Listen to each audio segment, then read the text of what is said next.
Assalamu alaikum all and welcome to another episode of the Optimized Muslim podcast. I just needed to make a quick video and show you something that I think is a good illustration of an idea that I always talk about, and that's that we should be proud and practicing members of our faith, and that means that we shouldn't hide or run away from discomfort or being put in awkward situations. Nowadays, especially in this culture, there's this aversion to awkwardness, right?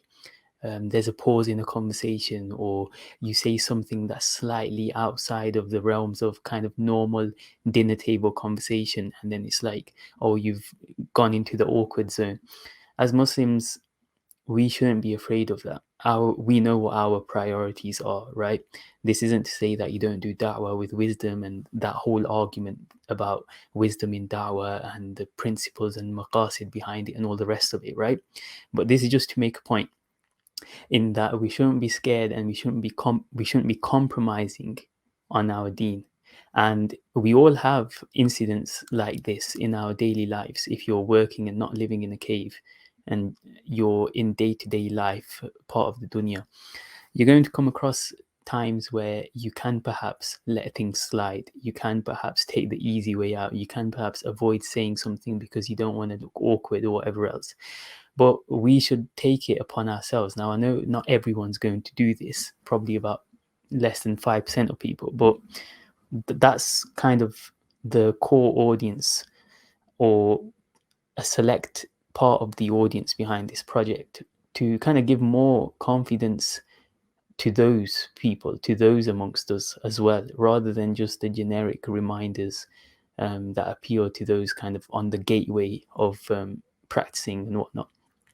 So here is an example from Moeen Ali, who's a cricketer for England in the UK. He's probably one of the best cricketers in the world. And there's just this clip that I came across of him where he and Adil Rashid, another England cricketer, both Muslims obviously, they jump off the stage when the rest of the team are celebrating a victory. And I think there's a number of lessons that we can take from that. That was the clip, and you see what happens, and there's a number of lessons that we can get from that. Most of the time, now that video's got I think 6 or 700,000 views, and there's a reason for that, and there's a reason why people like this, Muslims like this, they respect it. It makes you feel good. It kind of, I don't know, if you love the deen, seeing things like this, public acts of adherence, public acts of discipline, public acts of da'wah. Same with Khabib Nurmagomedov, right? Why people love him when he says on the stage, Alhamdulillah, I know you don't like this, Alhamdulillah, this, then the other, Ramadan is number one for me, because it shows someone at the pinnacle of a field where they don't need to do this. And aside from not needing to do this, there's probably more pressure on them not to do it. So it benefited them financially, career-wise, and in a lot of other ways if they didn't do it, but they still do it, which shows courage. Courage is one of them qualities that everyone respects. I think that's my theory on the reason why this kind of gets a lot of appeal and respect from amongst the Muslims. Now, going back to the Moeen Ali video clip, there's a number of lessons.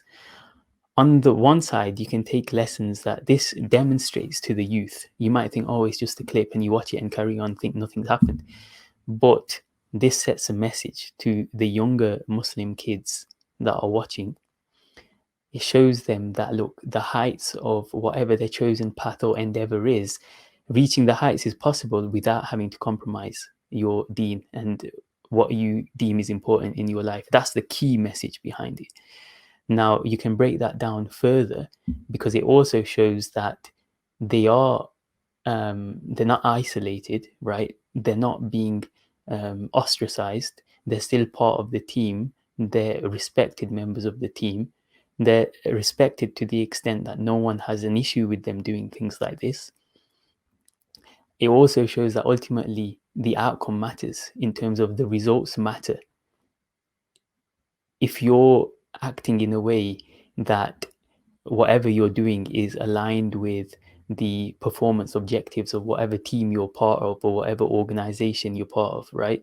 Then regardless of all these little things, or what you think are little things, The main thing is how much value you're bringing to the team. So in this example, it shows that they are still valued members of the team. But when the time comes and there's something that goes against the deen, they're willing to take a stand, maybe look a bit awkward, maybe get a few laughs from people that don't know what they're doing. They're willing to do that for the sake of staying true and staying firm on those principles.